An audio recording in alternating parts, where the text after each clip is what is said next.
Sweet dreams are made of this. Who am I to disagree? The Digicast sucks a big peen. Go listen to something else. Hi. That's first class advertising. Yeah.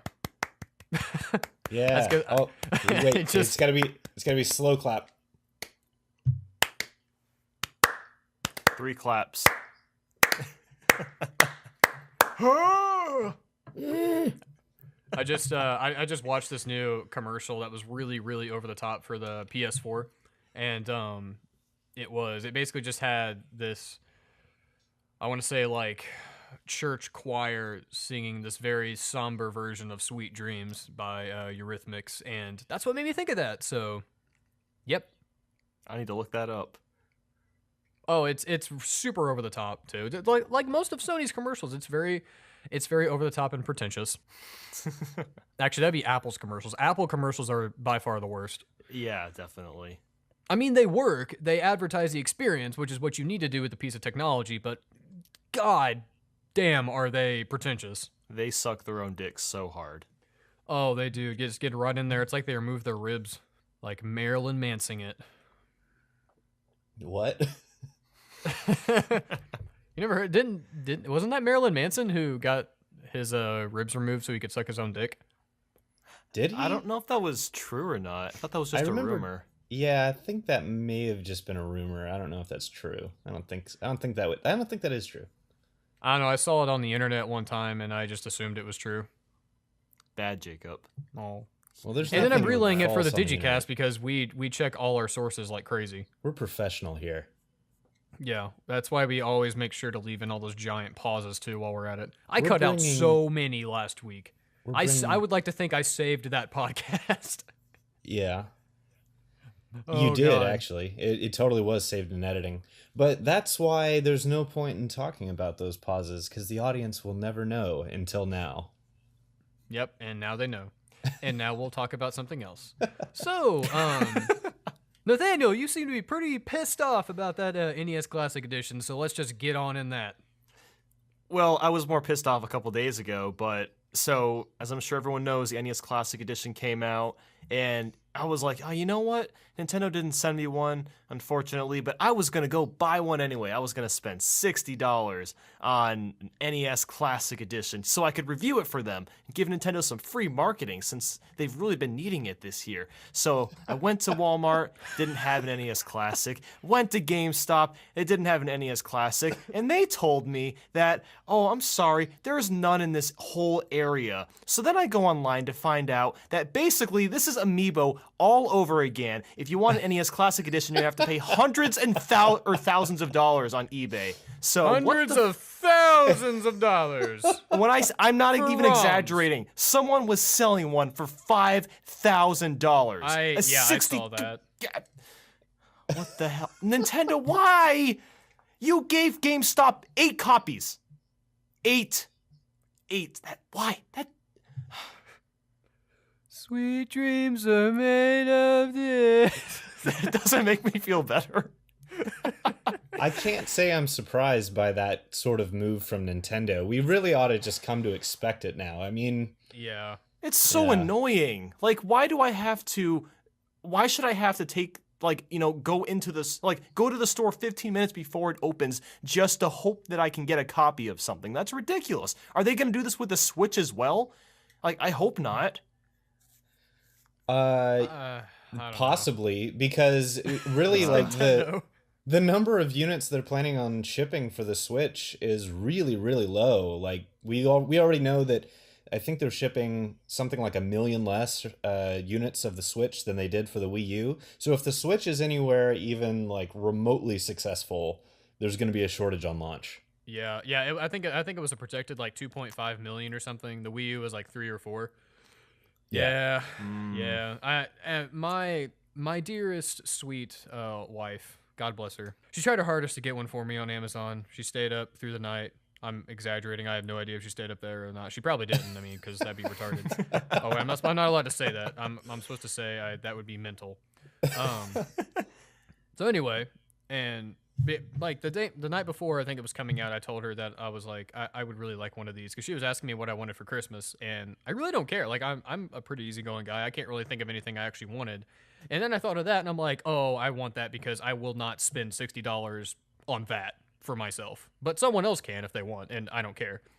And so she basically like hunted down on every link she could find on Amazon, and they were all out of stock.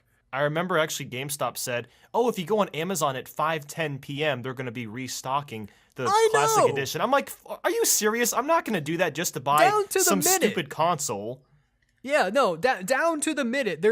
We should not have to like plan out when we have to get online to buy something. That's absurd. That is the point of going online, is to have convenience. You can't just place the order and then they fill it when they fill it? No, because it's Nintendo. I didn't. Wow. So let's talk about questions. I'm ready for questions. I'm done talking about this. Yeah. I mean, like, a little light at the end of the tunnel. At least Nintendo did, like, directly address it this time, and not like with Amiibo, where they just kind of, like, backed up and were like, you guys are on your own. Go to eBay. But maybe they didn't expect it to be successful, because I don't plan on buying an NES Classic, even though I want the controllers. Well, you're also not the main demographic for it. The main demographic for it is the people who really don't play video games, at least in my opinion. Like, I know my parents have expressed interest in getting one. Like, my aunt, who is a freaking lover of Metroid, like, wants one just to play Metroid on again, because it's probably one of the cheapest ways she can do that. Or they don't. I mean, those are the kind of people. Mm-hmm. Well, I mean, you're still in the circle. Like, you know enough about this to be like, this product's not really for me. The only reason I want one is because I like shit like that. Yeah. Yeah, I wanted it because it looks absolutely adorable. And oh yeah, it's adorable. Yeah, I mean, that's the main reason why. And I did want to make a review for it because I've never done a console review and I wanted to try that out. But nope, by the time I could get my hands on one, it won't even matter. Because Nathaniel, you should do a 3D printed unboxing of the NES Classic like you did for the Switch. I just might do that. And then it's just a regular video NES was great in the box. I did enjoy that video. Yeah, and you could be like, I couldn't get my hands on one, so I had to 3D print this also. This is totally real. Well, as our listeners were aware, last week we did say that this week we would be doing pretty much nothing but questions. We have already failed to fill that quota. So we will just start now, and it'll be okay. Well, I had a spiel to say. That's the only reason. Anyway, go ahead. Yeah. Go to the questions. Yeah, we had to fight off the corporations like we do every single week here on the Digicast. Yes. And We're the professionalism. force to be reckoned with on YouTube. They better heed our call. We got to fight off the corporations and the professionalism. Yeah. Me and my 800 plus views every video at least is going to kill your franchise. Okay, so from an anonymous user, they asked, would you like a Luigi's Mansion on Switch? Yes. Absolutely, yes. I am such a huge fan of the original. I haven't played much of the Luigi Mansion games, but they are really good IPs, so yes, definitely. Yeah, it's something completely different than so many of their other IPs. Like, it's not a platformer, it's not like an adventure game, it's just a very kind of closed in. It's almost their version of horror. Like, it's kind of cutesy, but it also can be a little creepy at times. I really like Luigi's Mansion. Like, I'm not a biggest fan of the second one just because it feels a little more locked down and linear. I like the first one because of how much more open it feels. But I would be very interested in playing a third one for sure, especially seeing the ghosts in HD. Yeah, that'd be great. And I think that kind of game would work really well on the go. Yeah, while I'm taking a Ooh, poo. You could play it at night. That would be so cool. Oh yeah, you could use scary moments in the game while you're sitting on the toilet. Yeah, I could go It'll sit make you in shit an old abandoned warehouse and shit myself while I play Luigi's Mansion. So that it'll force you to clench, Yeah. So basically, it's going to help with constipation. Anyway. Well, we're just gonna roll on with the second question here, if you guys want to. I just really cut off Nathaniel horribly, and I'm sorry. It's okay. Continue. Oh, never mind. No, go ahead. I feel like that is the epitome of this podcast, is me just yelling over Nathaniel, and he's like, never mind. Just go on. It happens every single week. I think Just I mentioned, like that. Yeah, exactly. Just like that. I think I mentioned Paper Mario and or Diddy Kong Racing. Scott talks about RTSs, and then I cut Nathaniel off while he's trying to make a valid point on something. I don't think I talked about RTSs last week, did I? You did in your mind. The listeners felt it because they were watching that great gameplay that I horribly botched up in the editing process. Oh yeah, that's true. Yeah, that's right. I forgot about that. I would also like to mention if I cough or if I clear my throat constantly during this podcast, which I haven't yet because I'm fighting the germs back, it's because Scott got me sick through the audio waves of Skype. That's right. through the wires of the interwebs. It was funny though, because I remember after we got done recording last week, you told me that you're like, hey man, there's gonna be some stuff you're gonna have to cut out because I muted the mic or something when I cleared my throat. Yeah. Every damn time you cleared your throat, it scared the shit out of me. Because we would be talking about something and be really into it, and then I just hear Scott over here like I was like, holy shit. Oh, it was great. Okay. You should have just left it in. No, oh my god, no. Like, you could not hear me and Nathaniel when you did it. It was so loud. It's awesome.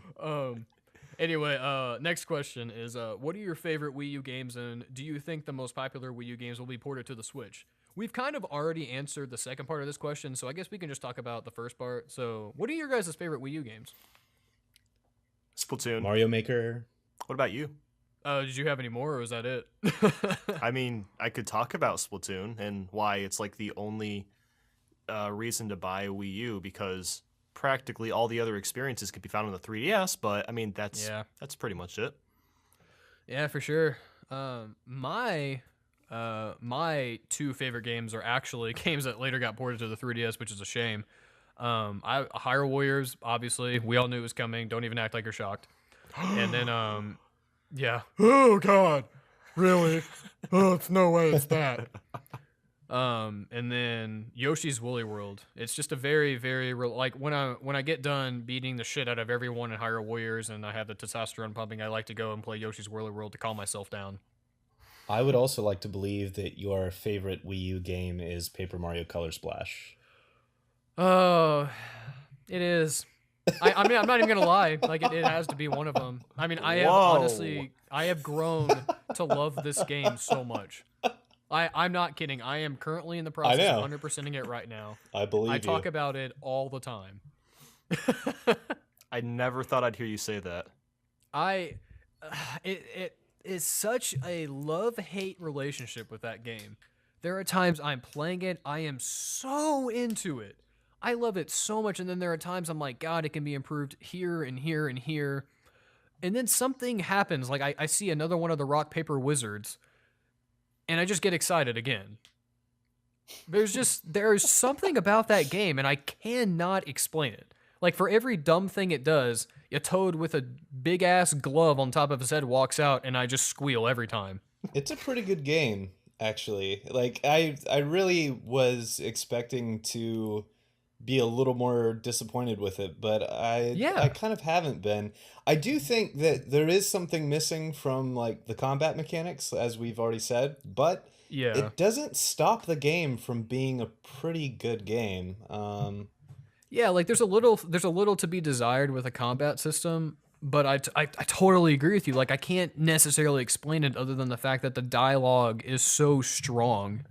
Yeah, that really is the one thing that pulls me in. The dialogue and the visuals, like, are just so well done.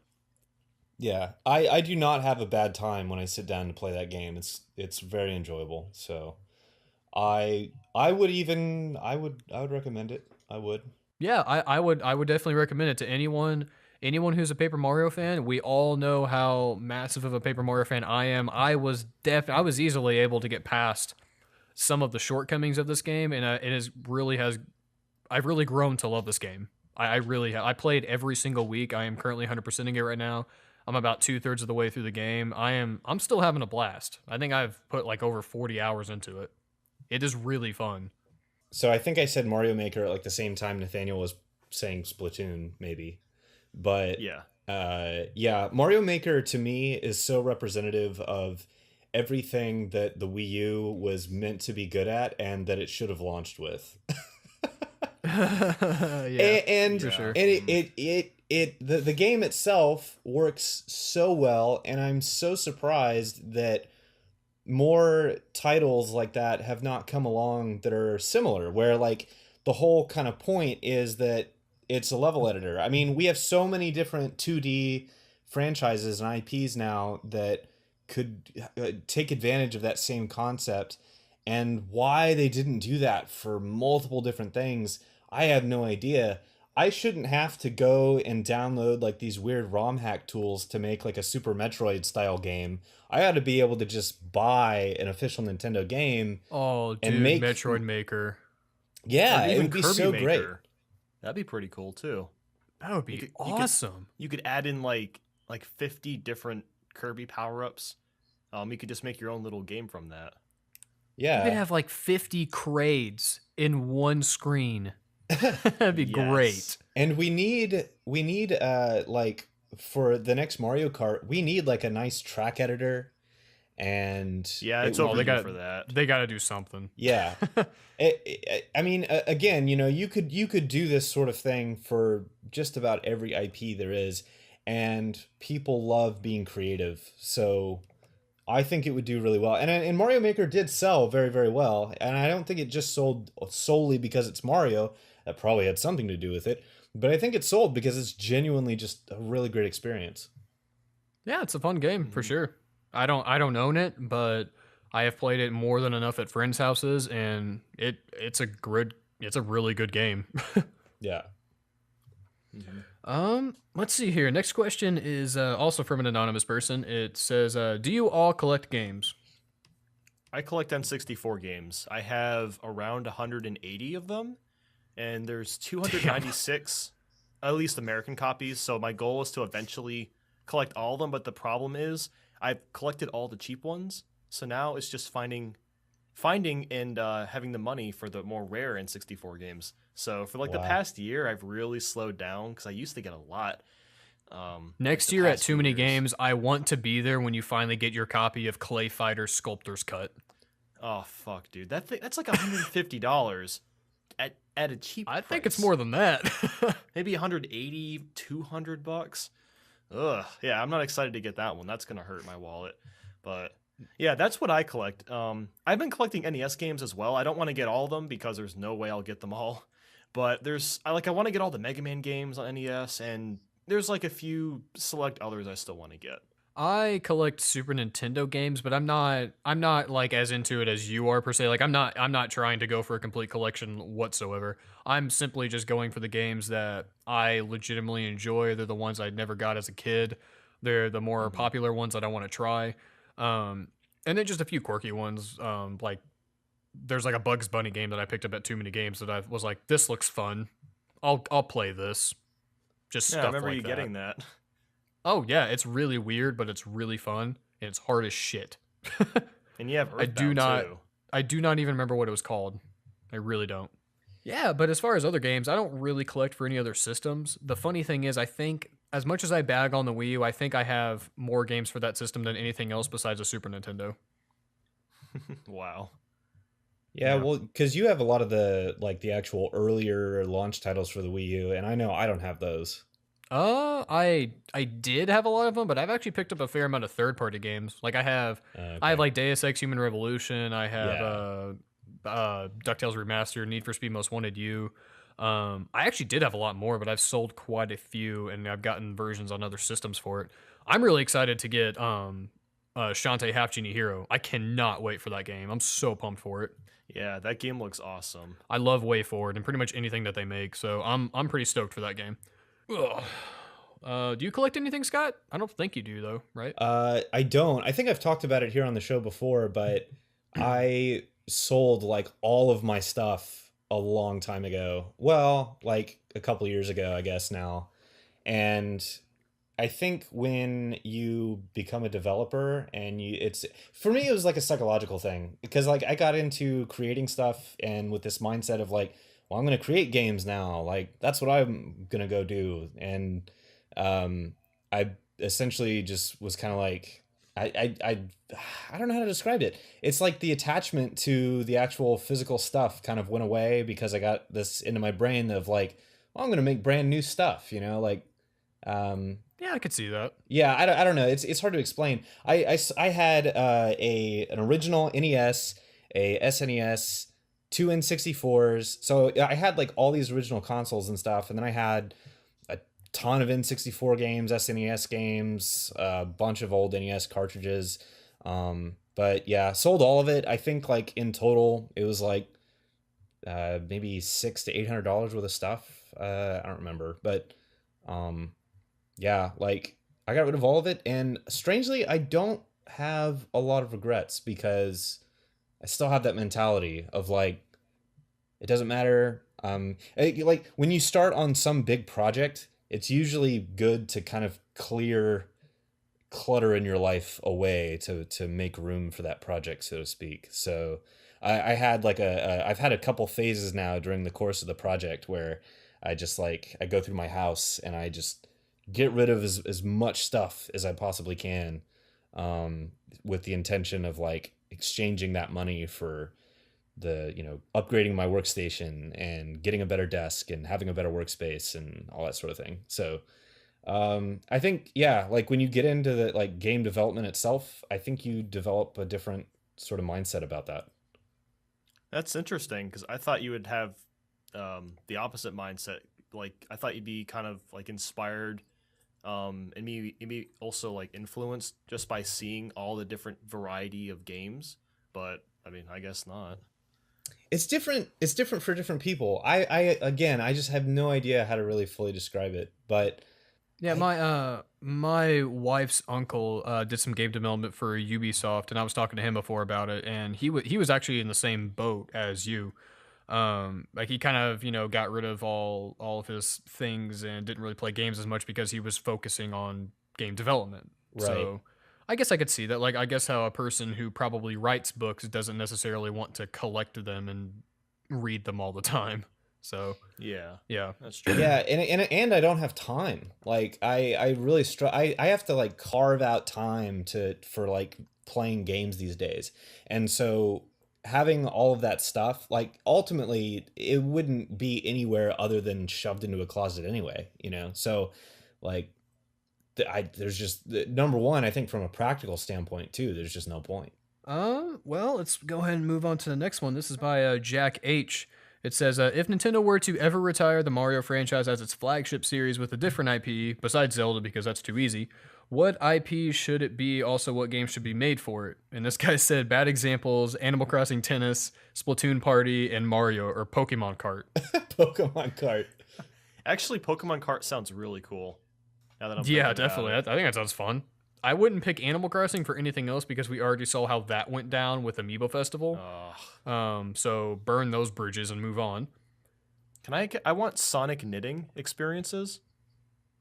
You just knit with Sonic, and he like talks to you the whole time. You want know- Sonic what? I want to knit with Sonic, like knit like a scarf together with him. You want to knit with Yes. Sonic? Yes, that is the spin-off game that I want. What even is that? You wanted a bad example. That's what I thought of.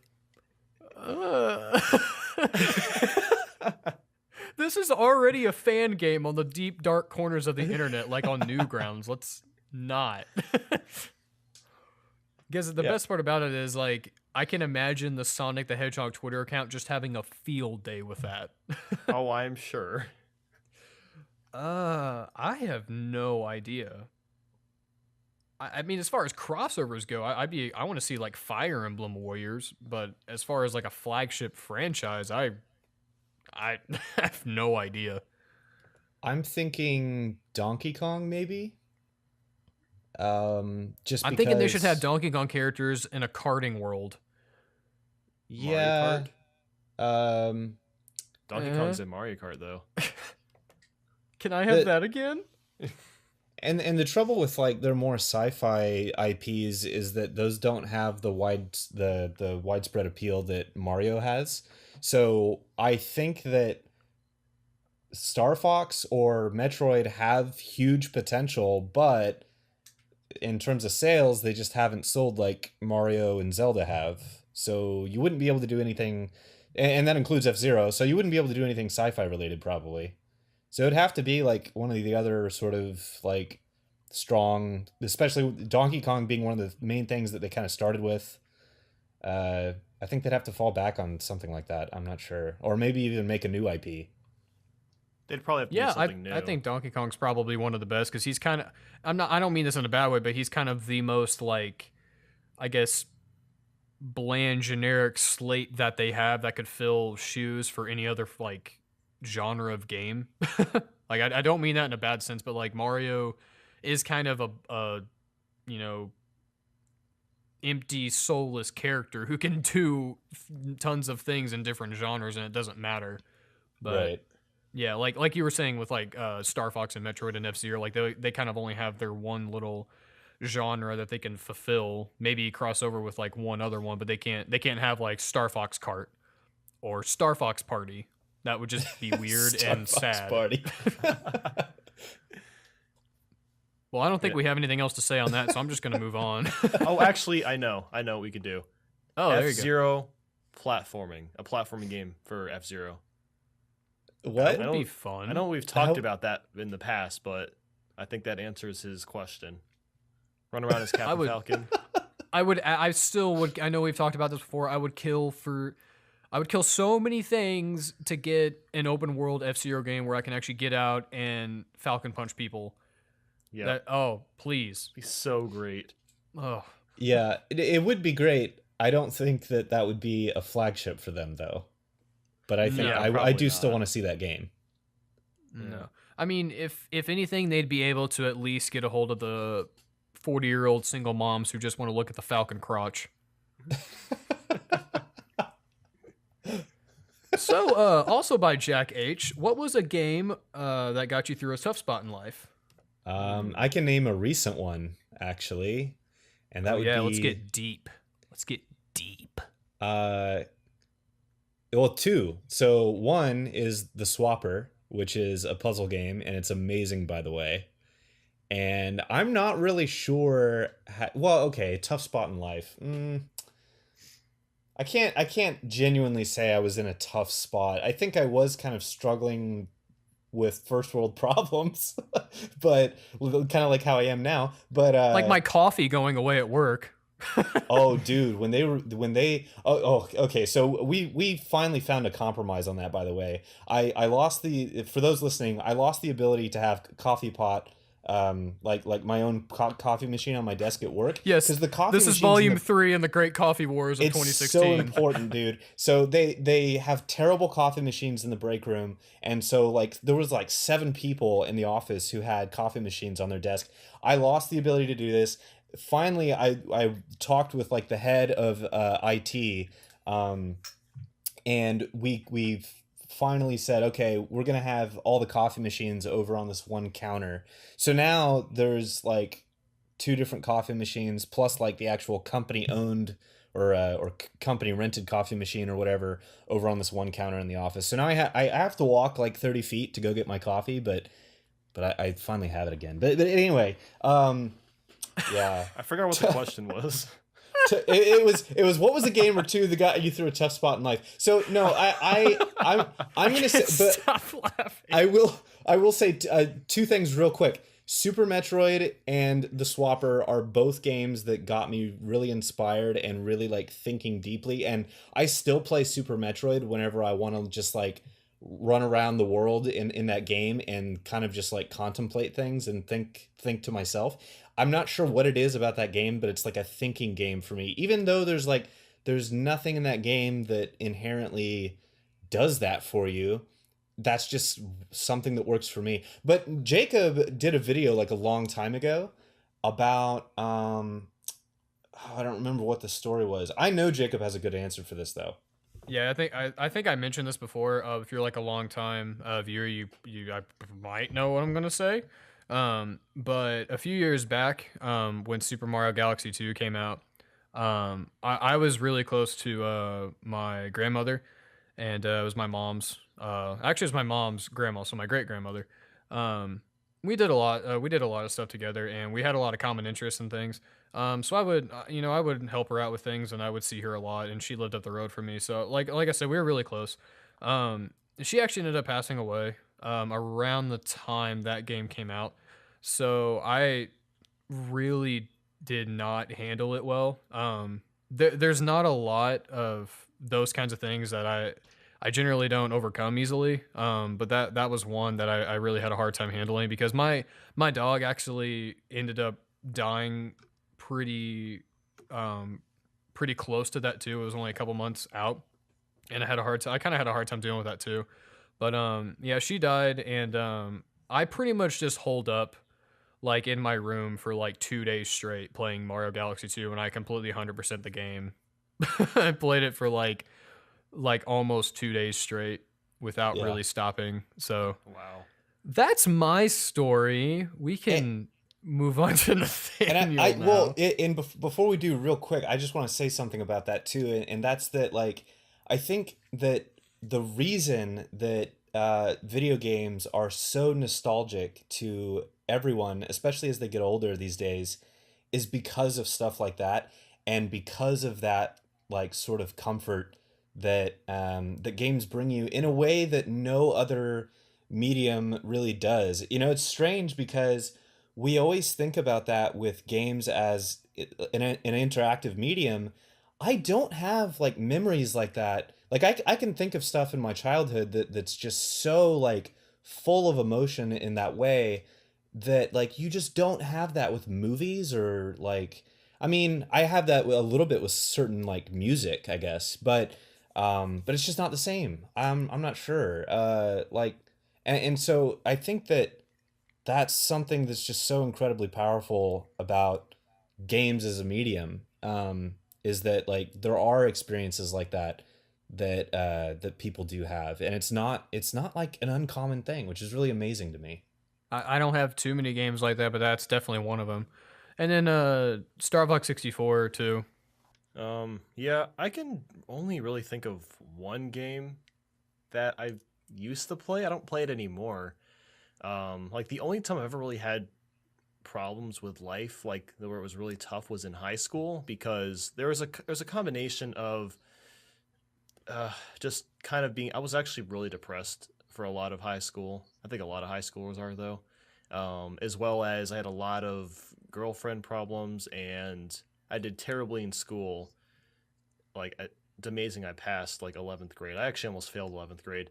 But what kind of got me through that and allowed me to stop thinking about that kind of stuff was to play Rock Band, specifically Rock Band 2. I played that game all the time. And I played that whenever I wasn't feeling good, and it made me feel a lot better. And I got so good at Rock Band 2 that I got to the point of actually buying like a real drum set. So then I started playing drums when I wasn't feeling so up to snuff. And then life started to get a little bit better for me once I was like a senior in high school, and then the wanting to play Rock Band and drums just kind of went away because I kind of used it as solely as an outlet when I was struggling. So yeah, that's pretty much all I have. High school sucked for me too, by the way. High High school school's sucks not for great everyone. for most people. Yeah. Yeah. Next question. Okay. Yeah, that was like one of those Shit moments got like, deep. oh, okay. I didn't mean to go that deep. I'm sorry. No, that's okay. We all got those times. Yes. So Jamie Province says, "What are your favorite controllers?" I think we've answered this one N64. before. No, I'm just kidding. It's No, garbage. yeah, you better be kidding. Yeah, I'm gonna have to say the GameCube controller. I love that thing. Like Nintendo seems to use it for all their consoles in the future. Just a GameCube controller. Yeah, I think we've actually talked about this before too. I think we had one time. Yeah. Yeah, mine's Xbox 360, Super Nintendo, and yeah, those are my favorite right there. Yep. I think those two are my favorite as well, but especially the Super Nintendo controller for some reason. My favorite feature about the NES Classic Edition controller is the fact that the cord is only a foot long. That's great. It's 2 That's feet great long, design right actually? there. It's very intuitive. Well, at least you don't have to worry about whether or not it has a headphone jack, Apple. Ooh. Or You seem to play the Nintendo. Or Nintendo. Because there's not one on the Wii U or the Switch controllers. There's a headphone jack there on is the a Wii headphone U. jack on the Switch tablet. There is a headphone jack on the Wii U. No, I'm talking about the Pro controller. The one that the hardcore gamers use. The like, pros, hey, man. The one that the pros use. I need to hear more of that voice later on. What do you guys think about a challenge mode for Splatoon? Several challenges you can play by yourself and with a friend, kind of like Special Ops and Modern Warfare, or just improving local play for that game in general with some new modes. Also, no way that Jacob's not getting the Switch on launch day. How many people do I have to tell that I'm not getting this damn console when it comes out? Well, it won't be available, like we've already said. Yeah, you won't be able to get one, even though you're going to want it. But You're gonna try, though. You're going to order it on Amazon. Yep. Yeah. And so for the Splatoon question, I mean, if you have the amiibo and you scan those into the game, you're technically getting challenge modes, kind of. I'd like to see that kind of thing happen in the sequel for Splatoon. I think it'd be a pretty good addition, but I guess we kind of already got it. But again, you had to buy the amiibo just to access the extra content. Yeah, I really have nothing to say on this question. Yeah, you kind of have to play Splatoon to understand. Yeah. Do you Well, play this one's for Splatoon, Scott. Why have RTSs declined in popularity since their heyday in the 90s? I think there's a lot of reasons for it. One is market saturation. You just have a lot more strategy games now. I think that like UI is another big one, because the thing that developers and designers have always struggled with real-time strategy games has been trying to figure out how to do like a cajillion things on the screen at one time. And usually that translates to just having way too many buttons and way too many things going on, which is why like the best RTS games usually involve a mouse and a keyboard. So I think that that and also like I think at a certain point, development wise or innovation wise, they kind of stagnated. Like we have StarCraft 2 and everyone pretty much knows StarCraft, but Blizzard, once they sold millions of copies of StarCraft, they had no reason to do anything else big with StarCraft. So StarCraft is great. It's pretty well balanced, but I think that there's still some other areas that need to be pushed into in the genre, and we're just probably not going to see it until someone else comes along who rides that wave of success the same way that we have with other big indie titles that have happened like Minecraft and stuff. So they've declined for many, many reasons, I think, in terms of sales. But I mean, as far as like the number of choices of RTS games out there, there's so many now. You just got to go look for them. If you're looking to like get back into it and you did play it back then, now's actually like a better time than ever, because we got like Ashes of the Singularity, and of course we do have StarCraft 2. We have what's it called, Air Mech. There's a lot of really, really great games out there. You got to go look for them. Get onto Steam, get your PC gaming on, and go find them. But they're out there. Yeah, Cool. Sounds about right. Yeah, I agree. The indie game scene and mobile gaming are highly saturated, and it's harder for truly independent developers to get noticed. What are some possible solutions? Marketing, and selling your soul. I mean, really, the only solution is try to find a way to get a hold of PewDiePie to play the game, and maybe Markiplier. That's your entire marketing like, strategy. Just get PewDiePie to play the game. Yeah, he's literally like a marketing machine. Actually, there was this game called Default Dan, and it was a game that I wanted to get kickstarted. It was from a really small indie developer. It was like a Mario platformer, but everything was backwards. Like coins killed you. You wanted to jump down the holes because it like shot you to the ceiling, and then like everything was really backwards and reverse, and it was a really cool concept. And nobody was playing it until the Game Grumps tried it. And once the Game Grumps tried it, the developers were able to finish the game because they had a Kickstarter and they only needed $10,000. And as soon as Game Grumps put up their playthrough of the game Default Dan, they got their money within a day. So I would say absolutely that's one of the biggest things independent developers need to try to do is get a hold of big YouTubers, go to cons, stuff like that.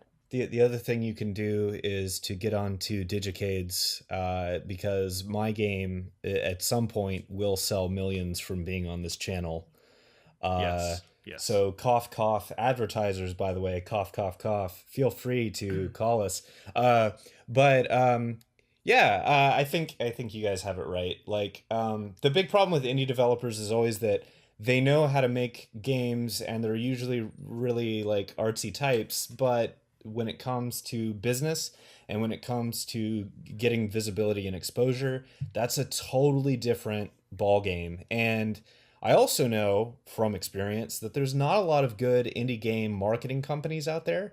There are some of them have a bad reputation. I won't name names, but there's not a lot of good marketing companies out there. There needs to be more like indie focused publishers. But I mean, we have lots of awesome stuff these days, like what's it called? Game Jolt, itch.io. The fact that these marketplaces exist and that you have visibility there it makes a huge difference. First and foremost, just focus on making a really great game though. And then for marketing, have a plan. You guys would be amazed like how many developers just have no idea how they're going to sell anything, and like they don't worry about whether or not it's even sellable. Like you gotta be real. You gotta be honest with yourself. Mm-hmm. Yeah, don't be like me this past year and not actually plan anything out or execute what you say you're gonna do. So yeah. And with that, talking of advertisement, let's actually go to our sponsor for this episode. And we have no sponsor. Yet.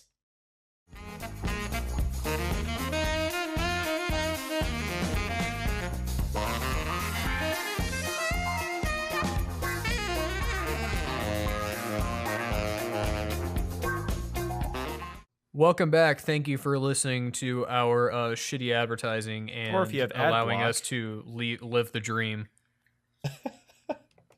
Or you have buy value meals. Yeah. And I'm like afraid to talk as I was trying to let Nathaniel talk. 5-day-old McDonald's burritos. More questions? Oh, I was gonna I thought you had something to say before that. What I was going to, you were saying, thank you for watching the ad, and I was going to say, or if you have ad block, you didn't even see it. Ha ha! Ha! All right. Questions. And you're a piece of shit if you do. And we're starving. So this is by Connor Quinn. How would you feel if there were no first-party Nintendo games on the Switch at launch, Breath of the Wild gets delayed, and the only launch titles were just ports of awful Wii shovelware? How do you think we would feel? I would want to remove my ribs and suck my own dick to start pleasing myself. I'll join you. I'll double that. Yeah! Yeah. Can do it together. I'll be disappointed, but I gotta be honest, guys. I would not remove my ribs. Yeah, yes, you would. Yeah, yes, you would. Due to pure Scott pressure, is you would really do flexible. He doesn't even have to remove a rib. So, you know. Okay. Really, that would be absolutely horrible, and I would just want Nintendo to go third party at that point and just stop. Yeah. Yeah. So Scott, I've been very interested in to hear this from you. This is also by Dean. It says, Scott, what is your favorite part about making your own game? The way that I'm doing it, probably one of my favorite things is the fact that nobody is going to tell me what to do. I don't have to answer to a publisher. I don't have to answer to corporate overlords because I'm doing it my own way, and that's the whole point of doing indie, I think, or at least one of the main reasons, right? Like some people are just going to do indie because they feel there's no other way they could go, I guess. But I did it my way. Yeah. And like I guess another thing is that when you do it that way, like whatever happens down the road, I'm not going to be able to be disappointed with sales. So like if it tanks and nobody buys it, nobody plays it, then whatever. I'm not really making it to be like I'm not trying to create a mass market game. I'm trying to create a game that I think should exist but doesn't exist right now, and that like I've always wanted to play but it doesn't exist. So like I don't know. That's my favorite thing. My favorite thing is it's going to be 100% my vision, and it's going to be the exact thing that I've always felt I should be able to play. Probably. Oh, that's exactly why. That's one of the biggest reasons why I love YouTube as full time as well. No one tells me what to do. That's right. I don't like being bossed around. Yeah, I was just gonna say, like, I definitely can understand that. It's a lot harder, and you have to work way harder trying to start your own business or make your own game by yourself. But I think the payoff is definitely worth it because it's just more satisfying in general. All that being said, my answer could change tomorrow. As to Well, what that's my genuine. as to what my favorite part is. I mean, I love so much about it. Like how can I just but anyway. Okay. Well, what are each of yours favorite Mario Kart game? And this is by Gavin Thomas. 8. DS. Really? 8? Yes. Okay. I mean, I like 8. I just didn't know if that's the actually only anyone's thing favorite. missing from it is a really great battle mode. Yeah. Yeah. And missions. Yeah, Mario Kart DS is my favorite. It's got a great battle mode. It's got a fantastic engine. The drifting doesn't suck. There's mission mode. You can add emblems to your carts. It was the first Mario Kart game to do online well. It's got 4K. It's got HDR. I'm going to play it on my Wii U. It looks fantastic. It's going to be huge. It's got everything. Huge. It's going to be terrific, believe me. Yeah, it's gonna be fantastic. It's gonna help bring this country together. We're gonna do it. We're gonna get things done. We're gonna make gaming great again. Gonna make great again. Yeah, it's gonna make the world great again. Mario Kart DS is my favorite too. Mario Kart DS and actually, yeah, I'll probably say Mario Kart 8. The polished gameplay and the DLC in that game is definitely enough to push it up to the top of the list. But I'm going to be so, like, cliche and just say my first Mario Kart's still probably my favorite, which was Super Mario Kart. And I understand that is fundamentally probably one of the worst ones. And I totally get that. But I have too much nostalgia for that game to not love it so much. No, I love Super Mario Kart as well. I think that like right after 8 would be that game for me. That would be my number 2. Nathaniel's just steaming.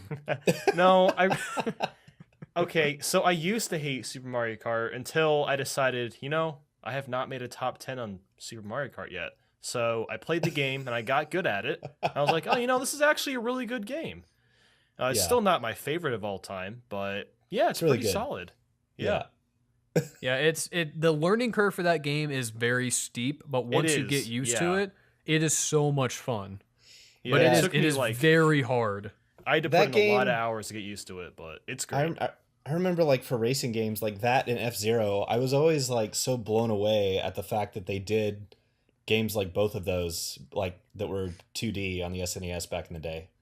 Yeah. F-Zero was the shit. Yeah. Especially F-Zero X. I remember when F-Zero X came out. Oh my god. It blew my mind. Next question. Next question. Yeah, sorry, I'm itching my armpit and I'm really into it right now. I was never mind. Next question. What sexual thing did you just think of? How did you know? Because I said blue in my mind, so I'm just assuming that you're talking about something gross. I was gonna like bring in like removing ribs or something again. Anyway, I knew it because I was thinking that. Let's keep going.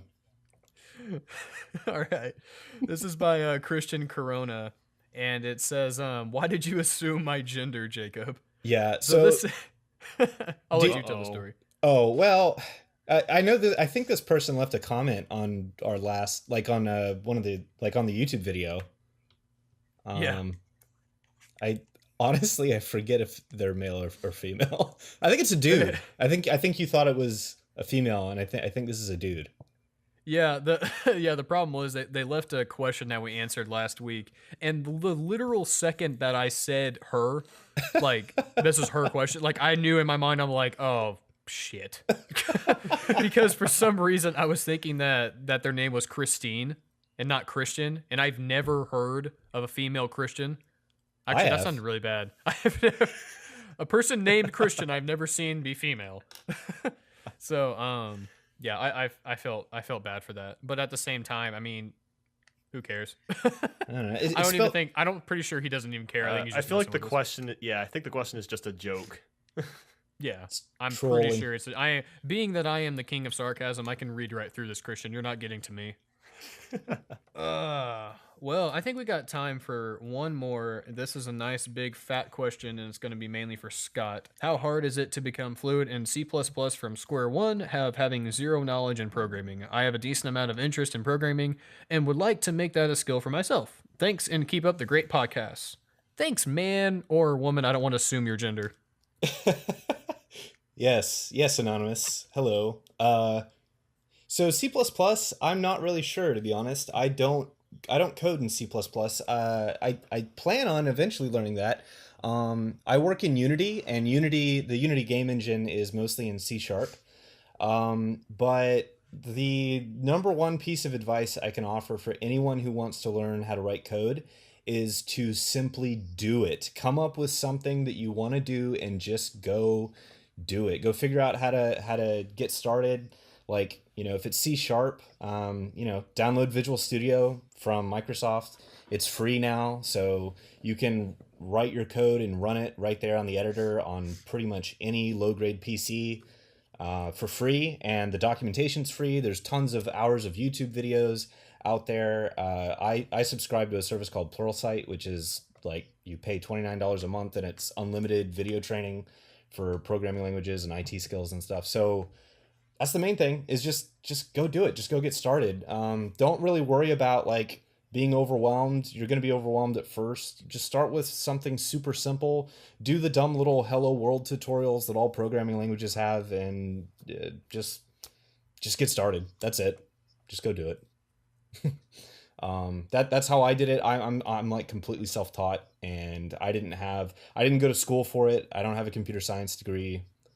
That's basically it. And if you're planning on, but by the way, if you're planning on doing game development, C++ is a very, very good first choice. So I'll say that. I mean, just in general, if you want to start something, you just have to get started. Like I didn't learn how to actually use video editing programs until I got to college. Like I have been video editing since I was 11 years old. I just figured out how to do it, learned up, like you said, looked up videos. There's so many sources, in this new age generation where you can basically learn how to do anything. So like my editing's gotten better the past year because I've actually been learning how to do things more efficiently because of school. But again, I mean, still, like, just you can teach yourself to do it if you have the mindset to do so. Absolutely. Yeah, I totally agree with that. I've been the same way. I didn't really study video production in high school or college. I did very little amounts of that at school. I did more like photography and graphic design and stuff, and I kind of just applied what I knew to video editing and production and writing and stuff like that. And like you, I've always kind of had an interest in that, so I dabbled a little bit in that before I was out of high school and college. But yeah, I mean, you just have to do it. That's a good thing with that's good advice for literally anything in life. Just get out there and try it. If you fail, then at least you tried it. If you didn't do it, then you'll just be an old man sitting in a chair and crying yourself to sleep every night because your dreams never panned out. And with any skill, like whether it's video or code or whatever, like you can't just read something and expect to know it. So apply what you've learned. Experience. Fucking up is the only way to learn how to do it. I'm definitely gonna make a very inspirational picture now with a quote that Nathaniel just said. I'm gonna make sure to go out and take like a picture of the mountains like during winter and put that in script font at the top, because that's a very, very good thing to live by. I'd like you to repeat that for the Uh, audience, Nathaniel, in case they didn't, in case they didn't hear it. I don't remember what I said. You know what? Why don't you make a picture of it, put it on Twitter, and I'll retweet it. All right, I got you. Okay. It'll happen. Awesome. It'll I can't happen. wait to see it. Started with the F-bomb, so it is explicit.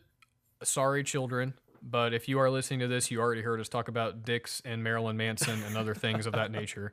So with that, I think we're good. I think we covered all the topics. We covered video games, we covered RTSs, we covered Diddy Kong Racing, Color Splash, penises, and Nathaniel saying the F word. So we're good.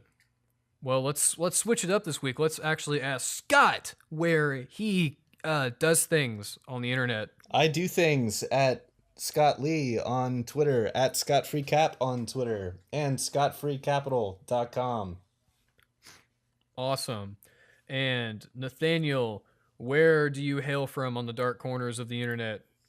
Nathaniel Bandy 1 on Twitter, and if you look up Nathaniel Bandy on YouTube, I have a gaming channel just like the Digicast. I've been making a lot of Nintendo Switch videos recently, so consider subscribing if you haven't already. Just like the Digicast. Don't pull yourself down to our level. You're famous. I am not famous. Don't give me that. He's relevant. Nathaniel's You're relevant. huge. I feel slightly more relevant. I'm not relevant though. Oh, don't sell yourself that. No, I'm Well- being genuinely true though. Like relevant is getting 100,000 views on a video in one day, or 500,000 or 1 million. That's relevant. I don't get those numbers. I'd like to think in my heart that we're all relevant. Help me live my dream also by getting paid to do this crappy podcast. And you can do that by sharing my name all over the world. Shout Indie Jacob from the rooftops. Look it up on Twitter. Tell your grandma to get on there and follow me. I'll take literally anything at this point. Please help me out. So, you can find me at Indie Jacob on Twitter. I'm about to start a new show called Indie Jacob. About to do more gameplay videos, so it's gonna be a great time. I'm gonna be hitting that hard because I'm gonna get that ad rev for the Christmas season. We all need it. Papa needs a brand new electric chair. I'm gonna get it for him. And he needs money for the operation to remove his ribs. I ain't paying for that. Verizon's not paying for that. Oh no, you name drop them. Don't name drop them. God. All right. Thanks all for listening. This has been a delightfully pleasing podcast. If we can actually do this podcast just on questions, that would actually be very cool. I'd be very into that. So if you want to, you can always leave your questions at ask.fm/digicades. There's always a link in the description below.